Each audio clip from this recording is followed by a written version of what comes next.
La batalla cultural. Reflexiones críticas para una nueva derecha. Introducción. Desde hace bastante tiempo, la cultura parece ser un tema de las izquierdas. En ellas resuenan nombres como Antonio Gramsci y destacan escuelas como la de Frankfurt. En ellas se escruta la microfísica del poder con Michel Foucault a la cabeza y se impulsan estrategias hegemónicas con los favores teóricos de Ernesto Laclau y Chantal Mouffe. En ella se habla de revoluciones culturales, de deconstrucción, de políticas identitarias, de interseccionalidad, de sexo, de género, de raza, de etnias, de opresores y oprimidos, cada vez más definidos por la cultura en detrimento de la centralidad que alguna vez tuvo la economía en el discurso marxista. Porque la cultura, desde ya hace varias décadas, es sin duda el campo de los antagonismos políticos favoritos de las izquierdas hegemónicas. Desde hace mucho menos tiempo, sin embargo, la cultura empieza a ingresar en el discurso de las derechas. Concretamente, la noción de batalla cultural está hoy en boca de libertarios antiprogresistas, conservadores, tradicionalistas y patriotas. Todos ellos hablan hoy de batalla cultural. Pero, hasta el presente, nadie ha especificado muy bien qué quiere decir semejante término. Sin esta precisión teórica, es difícil que eso signifique algo realmente importante en la práctica. Este libro constituye un esfuerzo por encarar esa tarea. Lo que pretendo, en resumen, es ofrecer una teoría sobre la batalla cultural y mostrar por qué la cultura se ha vuelto central para la política. Si bien el estilo de mi trabajo es académico y la honestidad intelectual es su guía, mis posiciones y mi compromiso político son explícitos desde la primera página. En efecto, mi interés teórico no está al servicio de la mera teoría, sino de una práctica política que sirva a las derechas en general y a lo que al final de este estudio llamo nueva derecha en particular. Podría decirse, pues, que tras los esfuerzos académicos que insumió este libro subyace una ilusión cabalmente política. Así pues, el libro se divide en 6 capítulos.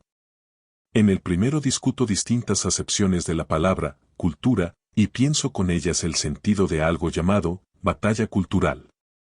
Allí defino, entre otras cosas, las características de toda batalla cultural que habrán de considerarse para el resto del estudio. En el segundo capítulo abordo los componentes políticos, económicos y culturales de la modernidad, buscando distinguirla de contextos premodernos. Según entiendo, las batallas culturales solo tienen sentido en marcos modernos por razones que allí explico, y por eso resulta imprescindible explicitar algunas de sus características fundamentales. En el tercer capítulo conecto directamente la batalla cultural con el contexto de la modernidad, explorando asuntos bien concretos, tales como la emergencia de las ideologías, la ingeniería social, el declive de los lazos tradicionales, el rol de los intelectuales, la sociedad de masas, la democratización del sistema político y los medios de comunicación masiva. En el cuarto capítulo me sumerjo en la modernidad tardía, o lo que se ha llamado también, posmodernidad, tratando de comprender sus determinantes económicas. Así pues, exploro el paso del sistema industrial al posindustrial, el paso de la sociedad de masas a la sociedad del consumo, el posfordismo y las industrias culturales, y la irrupción de la economía digital. El foco está puesto en cómo interactúa todo esto con la cultura y de qué manera esta última va recubriéndolo todo en este contexto histórico. En el quinto capítulo busco las características tecnológicas, mediáticas y políticas de la modernidad tardía o posmodernidad. En concreto, analizo cómo las tecnologías de la información, la inteligencia artificial y las biotecnologías impactan sobre realidades saturadas de cultura, en las que se resuelven nuestras vidas y nuestros procesos políticos, que cada vez son menos nuestros.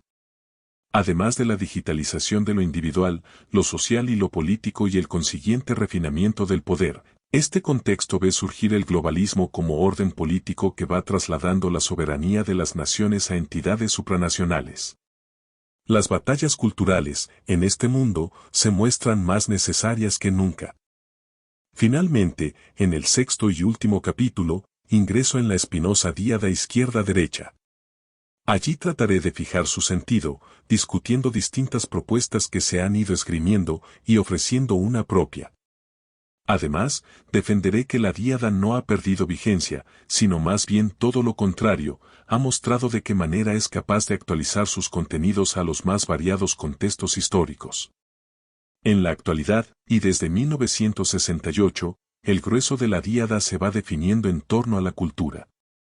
Por eso explico cuáles fueron los acontecimientos que estuvieron en la base de este desplazamiento, y cuáles fueron algunas de las más importantes teorías de las izquierdas que abrazaron la cultura como centro del conflicto político. Las derechas, por su parte, y al revés que las izquierdas, no elaboraron estrategias políticas en torno a batallas culturales, y eso me lleva a determinar algunos de los motivos de esta defección.